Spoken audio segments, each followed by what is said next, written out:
মদিনার সবচাইতে গরিব সাহাবী বেলাল রাদিয়াল্লাহু তাআলা আনহু লজ্জাস্থান ঢাকার জন্য শুধু একটা জামা ছিল, গায়ে দেওয়ার মতো কোনো জামা নাই। এই সাহাবীর মতো গরিব কোনো সাহাবী মদিনার জমিনে নাই। এই বেলাল রাদিয়াল্লাহু তাআলা আনহুকে বিশ্বনবী ডেকে বললেন, ইয়া বেলাল আনফিক ইয়া বেলাল লা তাখশা মিন যিল আরশি ইকলালা। ও বেলাল, আল্লাহর রাস্তায় দান করো, কারণ আমার আল্লাহর ধনভাণ্ডারের কমতি নাই। সাইয়েদনা বেলাল রাদিয়াল্লাহু তাআলা আনহু সবচেয়ে গরিব। শুনতেছেন, বুঝতেছেন? সবচেয়ে গরিব। ডাউন পার্টটা ঢাকার মতো একটা গার্মেন্ট ছিল, একটা কাপড়, এটা পেঁচায় আসতো, নামাজ পড়তো। গায়ে রাখার মতো কোনো জামা নাই, আর খাবার দাবার টাকা পয়সা বলতে নাই। ওই সাহাবী নবী সাল্লাল্লাহু আলাইহি ওয়াসাল্লাম বললেন, আনফিক বেলাল, বেলাল তুমিও দান করো, তুমিও দাও, দানের হাতকে প্রশস্ত করে দাও। আনফিক ইয়া ইবনা আদম উনফিক আলাইক, হে বনি আদম দাও, দিলে আমি তোমার দেব। যারা দান করে বেশি তাদেরকে দেয় কে? দিলেই আসবে, না দিলে আসে না। আপনি দেন, দেখবেন আসতে শুরু করছে। এটাই সিস্টেম। দিলে কমে না, না দিলে কমে। সুবহানাল্লাহ পড়েন। উদাহরণ হিসেবে বোঝেন, আপনার হাতে 5 কেজি ওজনের একটা জিনিস দেওয়া হলো, আপনি এটারে ধরে রাখছেন। এটারে ধরে রাখলে আর কিছু নিতে পারবেন? এটারে দিয়ে দিলেই না আরেকটা ধরতে পারবেন, ঠিক কিনা? 5 কেজির এটা হুজুরে দিয়ে দিলাম, এরপরে কেউ আমার 20 কেজি দিলে ওইটা ধরো, ওইটা আবার আরেকজনকে দিব, এরপরে আরেকজন 30 কেজি দিলে ওইটারে ধরো। কথা বলেন, কথা বলেন, কথা বলেন। এজন্য আল্লাহ বললেন, ইনফিকুনা ফিস সাররাই ওয়াদ দাররা। আমার মুত্তাকি বান্দারা প্রথম গুণ, তারা সুখে দুঃখে সব সময় দান করে, দানের ধারাবাহিকতা সব সময় অব্যাহত রাখে। যারা সুখে দুঃখে সচ্ছল অসচ্ছল সব অবস্থায় দান করে, তাদের নাম হলো মুত্তাকি। মুত্তাকিদের প্রথম বৈশিষ্ট্য দান করে। আপনারা দান করেন তো? কিশোরগঞ্জের ভাইয়েরা সবাই করেন? করেন তো? Take it as a reminder. আজকের এই আলোচনাটা একটা রিমাইন্ডার হিসেবে নেন। যাদের দান করতে একটু সমস্যা, মনে থাকে না, অলসতা বা একটু কিপটামির মনোভাব আছে, এই কিপটামি কৃপণতা ভুলে যান। দেন, দেন না একটু, আপনারা দিবে কে? বিশ্বাস হয়? দিলে বাড়ে, দিলে না দিলে কমে। কারণ আপনি দিলে আপনারা দিবে কে? তবে গোপন অবস্থায় দেওয়াটা উত্তম। প্রকাশ্য দান করলে আল্লাহ কবুল করেন, ওইটাতেও সওয়াব আছে, কিন্তু গোপনে দান করলে বেশি খুশি হয় কে? গোপনে দান করলে আল্লাহর রাগ ক্রোধ কমে যায়। আপনার কোনো পাপের কারণে আল্লাহ যদি আপনার উপর রেগে থাকে, আপনি গোপনে কিছু দান করে দেন, ওই রাগটা মুহূর্তেই ঠান্ডা হয়ে যাবে।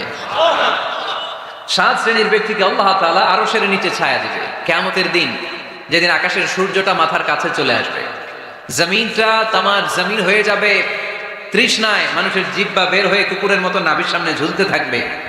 সূর্যের প্রচন্ড কিরণ আর তাপে মাথার মগজগুলো গলে গলে নাকের ছিদ্র আর কানের ছিদ্র দিয়ে ভাতের মাড়ের মতো টপ টপ করে বেয়ে বেয়ে পড়বে। আল্লাহর আরশের ছায়া ছাড়া সেদিন আর কোনো ছায়া থাকবে না। বিষ্ণু বললেন, 7 শ্রেণীর ব্যক্তিকে আল্লাহ তাআলা সেদিন আরশের নিচে ছায়া দিবে। তার মধ্যে থেকে 1 শ্রেণীর ব্যক্তি, কিশোরগঞ্জের ভাইয়েরা খেয়াল করে শুনেন, তার মধ্যে 1 শ্রেণীর ব্যক্তি হচ্ছে রাজুলুন তাসাদ্দাকা বিসাদাকা ফাআখফাহা। 1 শ্রেণীর ব্যক্তি হচ্ছে ওই ব্যক্তি যে গোপনে আল্লাহর জন্য দান করে। আচ্ছা, লা তা'লামু শিমালুহু মা তুনফিকু ইয়ামিনু, এমন গোপনে এসে আল্লাহর রাস্তায় দান করে দেয়, তার ডান হাত কি দান করেছে বাম হাত টের পায় না। ডান হাত কি দিল, বাম হাত দেখে না। অন্য মানুষ জানা তো দূরের কথা, এই গোপন দান আমার আল্লাহর কাছে খুব প্রিয়। এজন্য একটু দান করার অভ্যেস করেন, অল্প করে করেন। আজকে যে 5 টাকা দান করে দেন মসজিদে, 2 টাকার নোট থাকলে দান করে দেন, 1 টাকার পয়সা থাকলে দান করে দেন। দান করতেই হবে, কারণ মুত্তাকি হতে চাইলে এই দানের ধারাবাহিকতা কন্টিনিউয়াসলি এটা রাখতে হয়, এটা থামানো যায় না। সময় ভালো বেশি দিলাম, সময় খারাপ কম দিলাম, কিন্তু দিতে হবে। রাজি আছেন? আল্লাকা সিররুন ইনদাল্লাহ বাইনাকা আনতা ওয়া বাইনাল্লাহ, আল্লাকা সাদাকাতুন তাখফা লা ইয়ালামুহা ইল্লাল্লাহ, আল্লাকা সিররুন ইনদাল্লাহ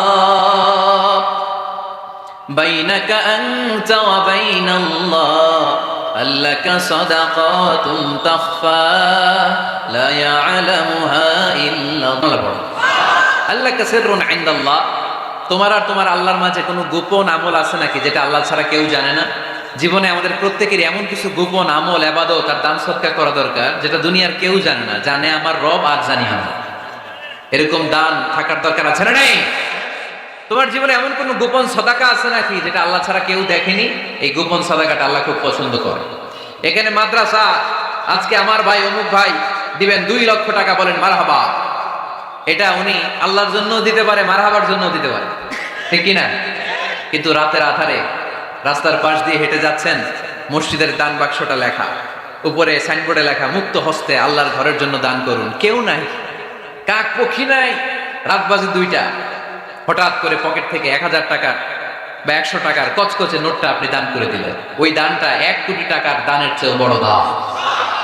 কারণ দুনিয়ার কেউ তখন দেখে নাই, দেখেছে কে? কেউ যেটা দেখে না সেটা দেখে কে? কেউ যেটা জানে না সেটা জানে কে? সবার চোখ ফাঁকি দেয়া গেলেও আমার আল্লাহর চোখ ফাঁকি দেয়া যায়? এজন্য দান করতে হবে একজনের খুশির জন্য। তিনি কে?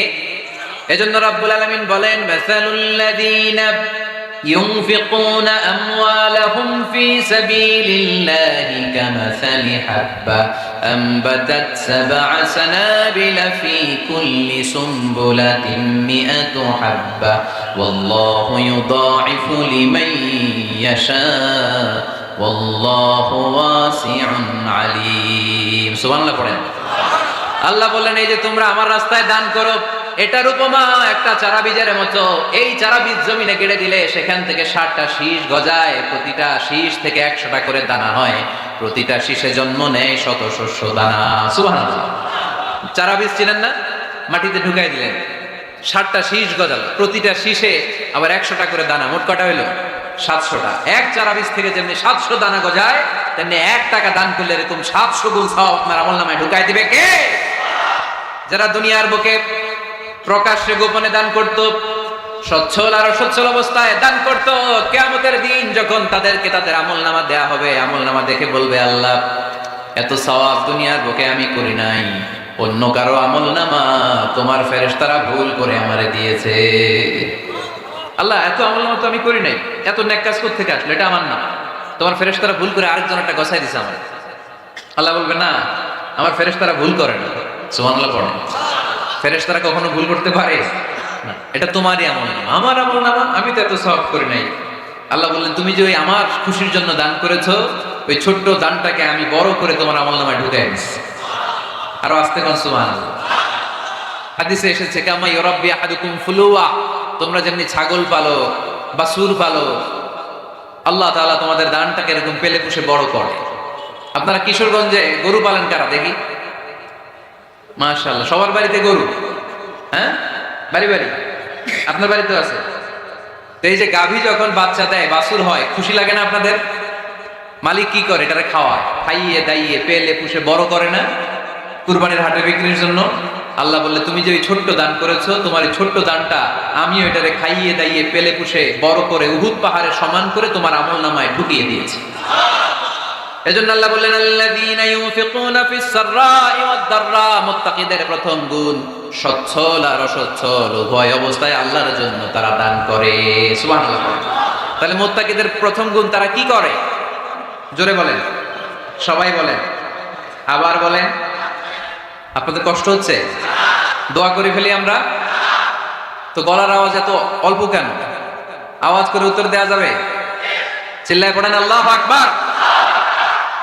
এভাবে উত্তর দিবেন, এভাবে আওয়াজ করে উত্তর দিলে আমি বুঝবো আমার কথা শুনতেছেন, বুঝতেছেন। তা না হলে আমি বুঝবো বুঝতেছেন না, আমি এত কষ্ট করে বলি, এরা বুঝে না। তো মুত্তাকিদের প্রথম গুণ, তারা কি করে? আরো জোরে বলেন, কি করে? মুত্তাকিদের 2 নাম্বার গুণ আল্লাহ বললেন, ওয়াল কাযিমিনাল গায়ব। মুত্তাকিরা শুধু সুখে দুঃখে, সচ্ছল অসচ্ছল অবস্থায় তারা দান করে না। মুত্তাকি বান্দার 2 নাম্বার বৈশিষ্ট্য, তারা রাগকে হজম করে, ক্রোধকে নিয়ন্ত্রণ করে। সুবহানাল্লাহ। মুত্তাকিনরা অল্পতে চটে যায় না, হট টেম্পার্ড না। আমাদের অনেকে আছে হট টেম্পার্ড, কিছু বুঝলেও চাতে, না বুঝলেও চাতে, এরকম স্যাত আছে নাকি আপনাদের? রাগরে আপনারা কি বলেন আঞ্চলিক ভাষায়? রাগী বলেন। তো এই যে রাগী মানুষ আছে না, গুসা উঠছে, এই যে গুসা যে উঠে, এটা খুবই স্বাভাবিক। গুসাটা ওঠা সবার ওঠে, কি বলেন? ওঠে না? ওঠে না? আপনাদের মধ্যে থেকে গুসা বেশি ওঠে কার দেখি? আছে তো, রোগী আছে তো অনেক। আল্লাহ আপনাদের গুসাগুলো ঠান্ডা করে দেয়। আর ভালো গুসাগুলো যেন আপনারা ইসলামের পক্ষে করতে পারেন, আল্লাহ তৌফিক দান করো। রাগ হবে ইসলামের জন্য। আল্লাহর জমিনে আল্লাহর বিধান লঙ্ঘন হলে আমরা রেগে যাবো, চিল্লায় বলেন ঠিক কিনা? এছাড়া কেউ আমাদেরকে রাগাতে পারবে না। ওয়াল কাযিমিনাল গায়জ, মুত্তাকিন বান্দারা রাগকে হজম করে। রাগ হওয়াটা খুব স্বাভাবিক, এটা ন্যাচারাল, এটা কি প্রাকৃতিক। আমাদের দেহে এক ধরনের হরমোন আছে, এটার নাম হচ্ছে অ্যাড্রেনালিন বলে এটাকে, অ্যাড্রেনালিন হরমোন। তো এই হরমোনটা যখন নিঃসরিত হয় তখন আমরা রেগে উঠি, এর আগে আমরা রাগি না। This adrenaline hormone triggers up your bodies fight response. এটা নিঃসরিত হলেই বডি তখন ফাইট করতে মন চায়, মনে চায় খায়া ফেলাই, মাইরা ফেলাই, দইরা ফেলাই, অক করে হোতায় লাই। আপনারা বলেন না এগুলো? মাইরা অ্যালবাম, কাইটটা অ্যালবাম, অক করে হোতায় অ্যালবাম বলেন আপনারা? এগুলো কখন বলেন? যখন রেগে যায়, যখন রেগে যায়। কিন্তু মুত্তাকি হতে চাইলে যখন তখন রেগে যাওয়া যাবে। ওয়াল কাযিমিনাল গায়জ, যুবক ভাইরা খেয়াল করে শোনো, মুত্তাকি হতে চাইলে 2 নম্বর যে বৈশিষ্ট্যটা আমাদেরকে ধারণ করতে হবে সেটা হচ্ছে ওয়াল কাযিমিনাল গায়জ, রাগকে নিয়ন্ত্রণ করতে জানতে হবে। রাগ এটা ভয়ঙ্কর। অনেকে রাগ করতে করতে যে স্ট্রোক করে ফেলে, আছে না? হার্ট অ্যাটাক করে ফেলে। অনেকে রাগের মাথায় মারাও যায়, আছে না নাই? এটা ভয়ঙ্কর। এর আছে অনেক শারীরিক, মানসিক অনেক প্রভাব, অনেক ক্ষতিকর প্রভাব আছে এই রাগে। রাগটা অনেকটা ঝড়ের মতো। কিসের মতো? ঝড় যেমনি একদিক থেকে এসে সব ভেঙে চুরে তছনছ করে লন্ড ভন্ড করে দিয়ে আরেক দিকে সাঁ করে চলে যায়, রাগও তেমন একদিক দিয়ে আসে সব শেষ করে দিয়ে আরেক দিকে চলে যায়, ঠিক কিনা? এর আগের মাথায় পৃথিবীতে কত খুন খারাপি ঘটেছে, ঠিক কিনা? বাবা ছেলের মধ্যে রাগ আছে না নাই? বন্ধু বন্ধুর মধ্যে, বন্ধু কয় এটা আমারে দে, ওই বন্ধু বলে না দিব না, রেগে গেছে, কিলাকিলি ঘুষাঘুষি আছে না নাই? বাবা ছেলের মধ্যে জমি জমা নিয়ে হয় না অনেক সময়? বাবা কয় এই জমি তুই পাবি না, পোলায় কয় আমার এই দিবা তুমি। বাপে কয় না দিমু না, পোলায় কয় দিবা। বাপে কয় তোরে তেজ্য পুত্র করে দিলাম, পোলায় কয় তোমার মাথায় আমি কোপ মাইরা দিলাম। আছে না? লেগে গেল, মারাত্মক ঝগড়া। হাজবেন্ড ওয়াইফের মধ্যে এগুলো আর হয় না, তাই না? রাগারাগি হ্যাঁ বেশি হয়। কিশোরগঞ্জে এগুলো আছে। খবরদার, এগুলোকে বাড়তে দেওয়া যাবে না। শয়তান খালি গুতায়। শয়তান চায় কি করে ফ্যামিলিকে ব্রেক ডাউন করা যায়। শয়তান একটা আরশের উপর বসে, অন্য শয়তানরা এসে বলে আমি ওজনে কম দেওয়াইছি, কার কিছুই করস নাই। আরেকজন এসে বলে আমি সুদ খাওয়ানোর ব্যবস্থা করে দিয়ে আসছি, কার এটা কিছুই না। আরেকজন এসে বলে মাদ্রাসায় যাচ্ছিল আমি সরাই দিছি, কার এটা কিছুই না। আরেক শয়তান এসে বলে আমি স্বামী স্ত্রীর মধ্যে বিচ্ছেদ ঘটাই দিছি। ইবলিশ শয়তান তখন এটারে নিয়ে নাচতে শুরু করে দেয়। এজন্য স্বামী স্ত্রীর মধ্যে ঝগড়া আছে না নাই? হাজবেন্ড বলে একটা, ওয়াইফ বলে আরেকটা, আছে না নাই? হাজবেন্ড বলে তুমি যাইবা না, এই বিয়ার দাওয়াতে যাইবা না, ও আমারে অপমান করছিল। বউ কয় আমি যামু, আমার বান্ধবীর বিয়া, তোমার কি? আছে না নাই? হাজবেন্ড কয় না যাবি না, বউ কয় যামু, গেলে তোর খবর আছে। বউ কয় কি করবা? কয় তালাক দিয়ে দিলাম। আছে না নাই? ছোট্ট ঝগড়া থেকে মাথা গরম করে রাগের মাথায় তালাক দিয়ে ফেলে। এই জন্যই রাগ ভয়ঙ্কর। এর রাগের কারণে বন্ধু বন্ধুর সম্পর্ক নষ্ট হয়, হাজবেন্ড ওয়াইফের মধ্যে ডিভোর্স হয়ে যায়, বাবা ছেলের মধ্যে সম্পর্ক ছিন্ন হয়ে যায়। এটা ঝড়ের মতো। এজন্য মুমিনরা চাইলেই চট করে রেগে যেতে পারে। এজন্য রাগ নিয়ন্ত্রণের দরকার আছে না নাই? এজন্য আল্লাহ বললেন والذين ينفقون أموالهم في سبيل الذين ينفقون في السراء والضراء والكاظمين الغيظ والعافين عن الناس। মুমিন বান্দার মুত্তাকিদের প্রথম গুণ দান করে, মুত্তাকিদের দ্বিতীয় গুণ তারা রাগকে হজম করে। সুবহানাল্লাহ। রাগকে কি করতে হবে? জোরে বলেন কি করতে হবে? আল্লাহ রাসূল বললেন লাইসা শাদীদু বিসরা, কুস্তি খেলে যে অন্যকে মাটিতে শুইয়ে দিতে পারে সে আসল শক্তিশালী না। ইন্নামাশ শাদীদুল্লাযী ইয়ামলিকু নাফসাহু ইনদাল গাদাব, রাগের মাথায় যখন নিজেকে যে নিয়ন্ত্রণ করতে পারে আল্লাহর কাছে ওই ব্যক্তিটাই শক্তিশালী।